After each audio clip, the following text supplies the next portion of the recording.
North District Police under the. Am I audible? North District Police.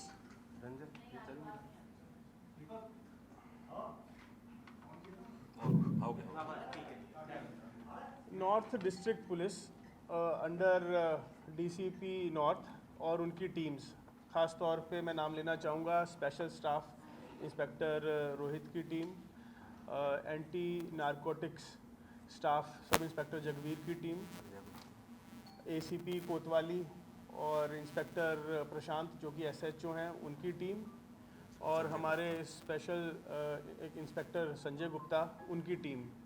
ये 4 teams under DCP north इस मामले की investigation में जुटी थी। इंसिडेंट आपको मालूम है 24 तारीख की रात को लगभग 10:15 बजे जब दीपक खत्री जो कि कथित रूप से लॉरेंस बिश्नोई गैंगस्टर का मामा अपने आप को बताते हैं, जो कि उनकी लीगल टीम में एडवोकेट हैं, उनके ऊपर फायरिंग हुई। आई विटनेस के अनुसार 3 शूटर्स थे वहाँ पे और उनके पास सोफिस्टिकेटेड वेपन्स थे। इस इंसिडेंट में उनके एक अकम्प्लिस, दीपक खत्री के अकम्प्लिस संदीप के बैक पे 2 गोलियां लगी। लकीली वो अभी डिस्चार्ज हो चुके हैं।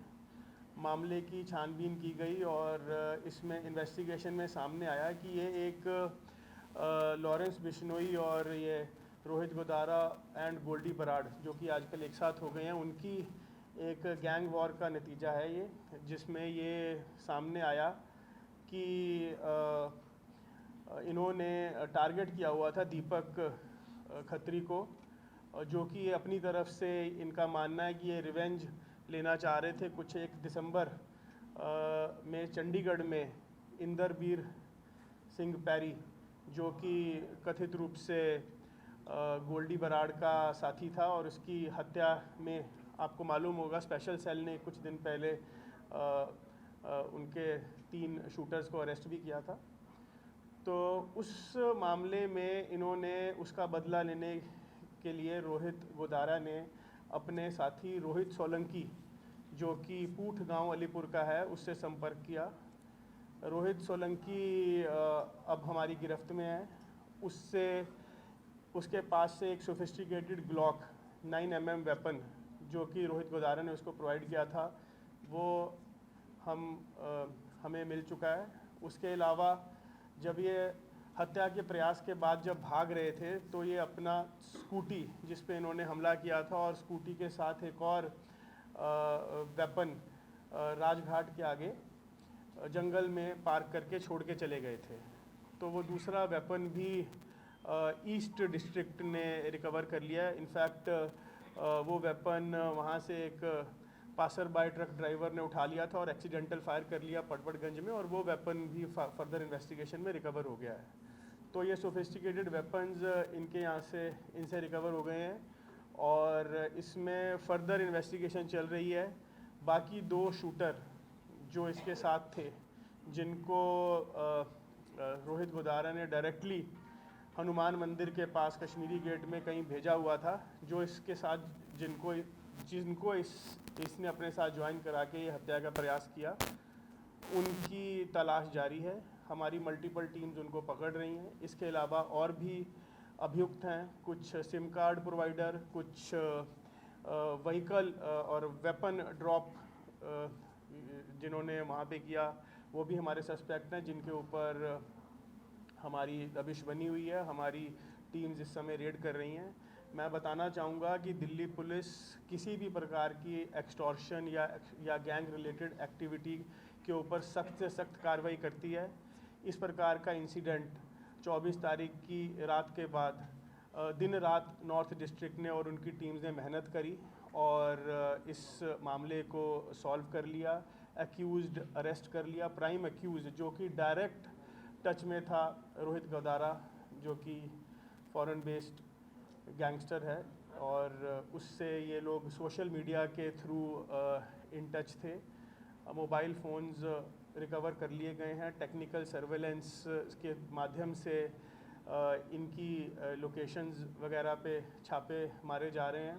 मैं बताना चाहूँगा 24 तारीख को हत्या करने के बाद ये रोहित सोलंकी दिल्ली छोड़ के थाईलैंड बैंकॉक की फ़्लाइट लेके जा चुका था। पहले जयपुर चला गया, फिर जयपुर से आगे थाईलैंड बैंकॉक, लेकिन as luck would have it वहाँ पे इमिग्रेशन से उसको वापस भेज दिया गया और इनफैक्ट वही हमें उसका फ़ायदा हुआ, और क्योंकि वो दिल्ली में ही इस समय था तो उसको कल रात में वहाँ से गिरफ्तार कर लिया गया है और आगे की कार्रवाई जारी है। सर, लीगल टीम पर क्या वजह थी कि कहाँ पर बनी थी? दुबई में प्लानिंग बनी थी? लीगल टीम को सबसे पहली बात किस तरह से इन्होंने किया? दूसरा, कश्मीरी गेट का कैसे पता था ये लोग अब आने वाले हैं, इस वक्त निकलेंगे, इतने लोग होंगे? एक बार ये भी क्लियर कर दें विद प्लानिंग। इसकी रोहित की इंटेरोगेशन से ये सामने आया है। ये सिग्नल के जरिए ये रोहित गुदारा के टच में था और उसी ने इसको टास्क दिया था इसकी मूवमेंट वॉच करे। इन्होंने पहले हत्या का प्रयास देहरादून करना चाहा। इसकी नॉलेज में था कि दीपक खत्री का देहरादून में कोई फार्म है, लेकिन एग्जैक्ट लोकेशन ना पता होने के कारण वो वहाँ पे इंसिडेंट नहीं कर पाया। फिर ये उसकी social media profile, Instagram profile देख रहा था जहाँ पे उसको ये हनुमान मंदिर, कश्मीरी गेट, मरगढ़ वाले बाबा के मंदिर की एक रील मिली। तो फिर इसने हनुमान मंदिर पिछले लगभग 1 महीने से वहाँ रैकी करनी स्टार्ट की। इसको एक पैटर्न पता लग गया कि ये हर एक मंगलवार वहाँ पे आते हैं और मंदिर बंद कराने के बाद ही वहाँ से जाते हैं। जब मंदिर लगभग 10 सवा 10 बजे जब बंद होता है उसके बाद बाहर जाते हैं। तो इसने रैकी की और जब इसको कन्फर्म हो गया कि ये हर मंगलवार वहाँ पे आएंगे, और फिर इसने हनुमान मंदिर के बाहर, उस दिन भी ये जल्दी वहाँ पे पहुँच गया। इसने वेपन्स अपने पास मंगवा लिए और उसके अलावा 2 शूटर्स जिनको वो उसी दिन मिला था उनको भी ले आया और फिर ये इसने हमला किया। ये टोटल कितने हैं? कुल मिला के इसकी कॉन्स्पिरेसी में तो ज़्यादा लोग होंगे। हम दिल्ली पुलिस इसमें इवन इनके सिम कार्ड प्रोवाइडर्स और जो सोशल मीडिया के जरिए जिन्होंने संपर्क करवाया या वेपन प्रोवाइडर्स, उन सबको, और इसके अलावा रोहित के अलावा 2 अन्य शूटर्स भी हैं जिनको अभी दिल्ली पुलिस पकड़ेगी। सर, ये क्या है? क्राइम की हिस्ट्री क्या है जो पकड़ा गया है? बताएं आप सर। सर, ये जो एक सवाल और ये कि ये जो फरार हुआ था यहाँ पे, तो इसने पहले से अपने पासपोर्ट वीजा सब अप्लाई करके टिकट खरीद लिया था या कोई फेक आइडेंटिटी से लिया था? क्या भारतीय की प्लानिंग पहले से जो दुबई जा रहा था, कहाँ जा रहा था, क्यों नहीं जा पाया दुबई? ये फ्रीक्वेंटली दिल्ली से बाहर पहले भी जाता रहा है और इस समय ये इसके पास अपने ही पासपोर्ट पे गया था ये, और इस बार ये बैंकॉक थाईलैंड में वीज़ा ऑन अराइवल है, वहाँ पे इसने फ़्लाइट ली और वहाँ चला गया था। लेकिन क्योंकि इनसफिशिएंट फंड्स या उसकी बिहेवियर या वहाँ पे इमिग्रेशन में सस्पिशियस लगा तो उन्होंने इसको वापस भेज दिया। एंड फिर जैसे ही वो दिल्ली लैंड किया हमने इसको पकड़ लिया। सर, इसके अंदर बताया जा रहा है कि एक शूटर और है सागर प्रदीप, जिसको क्राइम ब्रांच ने हिरासत में ले लिया है, और इसका ये भी बताया जा रहा है कि एक और कोई तीसरा शूटर मालूम होता था और रोहित गुदारा की तरफ से सुपारी के नाम पर 10 या 20 लाख रुपए उसकी वाइफ के अकाउंट में दुबई से भेजे गए थे। मैं इसमें ये बताना चाहूँगा कि ये एक कॉन्ट्रैक्ट किलिंग है। हमारी इन्वेस्टिगेशन में आया है कि कुछ मनी ट्रेल भी है जो कि पैसा इनके एक जानकार के यहाँ पे ट्रांसफ़र भी किया गया, मल्टीपल ऑफ lakhs रुपीज़। अभी उस तरफ इन्वेस्टिगेशन चल रही है। दीपक खत्री को निशाना क्यों बनाया? उसके पीछे का जो मोटिव था, क्या गुदारा के साथ कॉन्ट्रैक्ट था या इसके पीछे, मतलब इसका क्लियर किया? हमने इसमें छानबीन करी है और इनसे इंटेरोगेशन भी हुई है।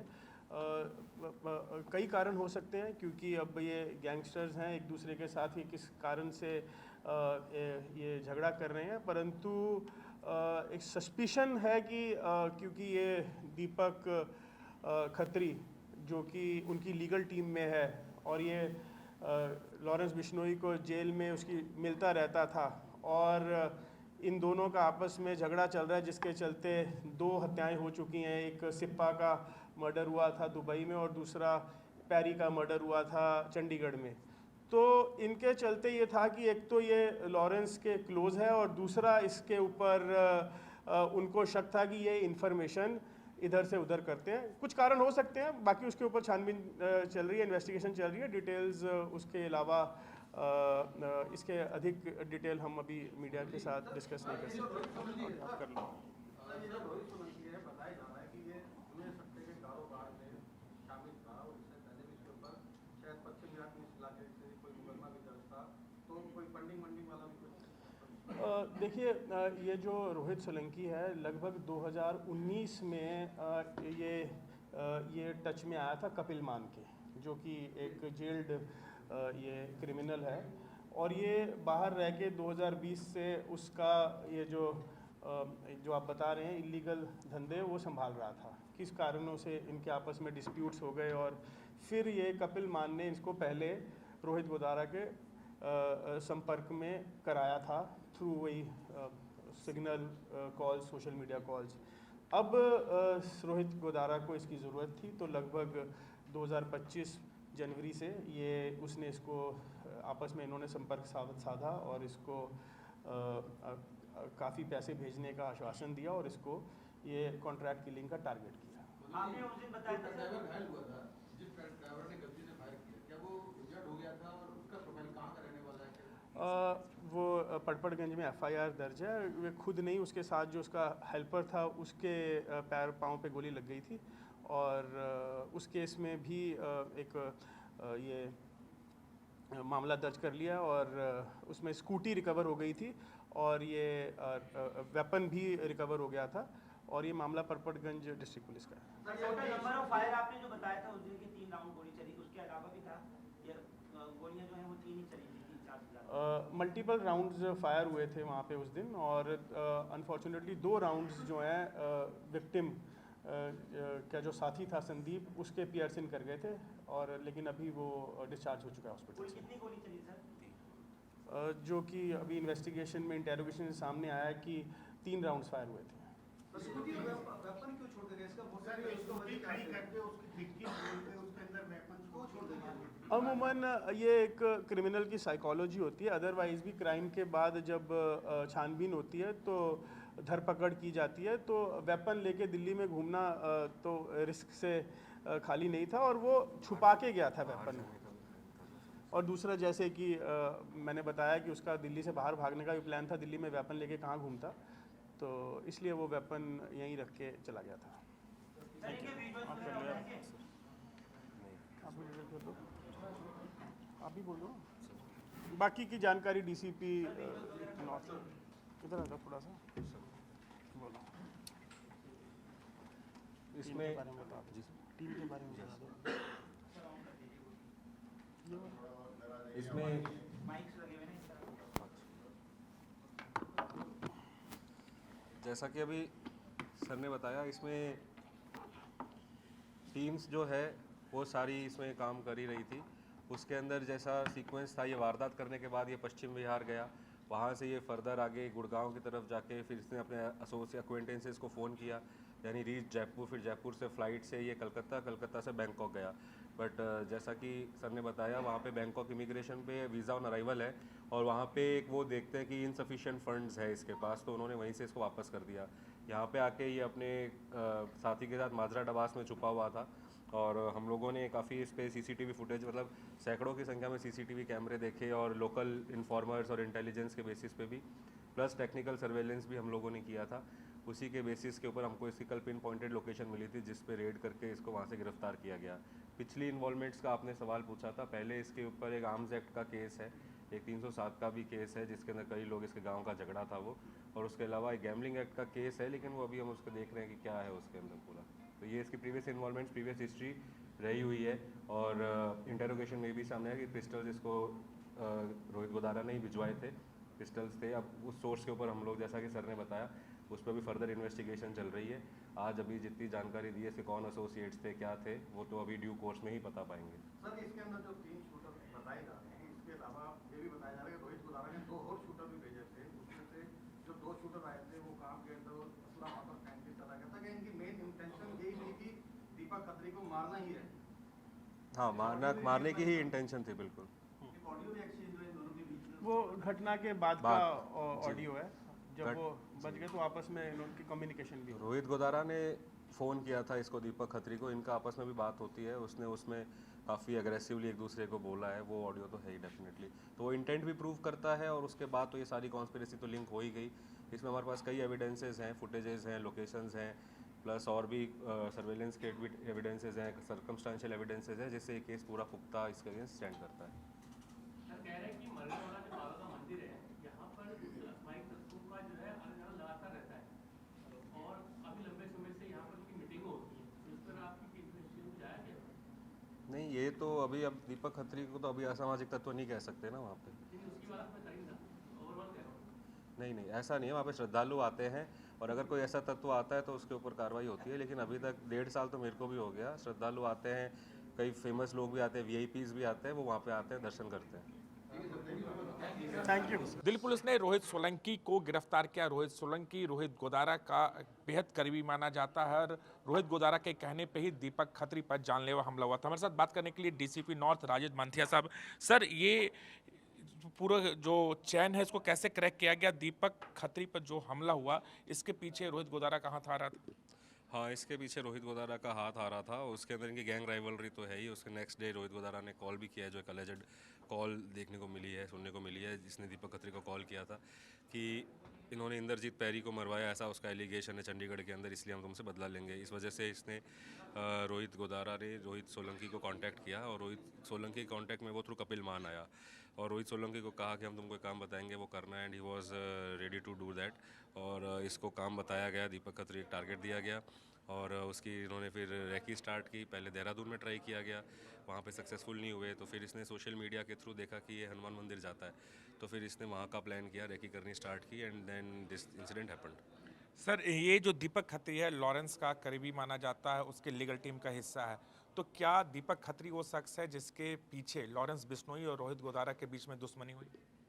नहीं, ये उनकी दुश्मनी का रीज़न तो हम अभी नहीं बता सकेंगे, हम तो इस केस के पर्टेनिंग ही आपको जानकारी दे पाएंगे। दूसरी सबसे महत्वपूर्ण बात है कि सर, ये रोहित जो सोलंकी को गिरफ्तार किया है, यहाँ से फायरिंग करने के बाद ये कहाँ और कैसे कैसे थाईलैंड तक पहुँचा था?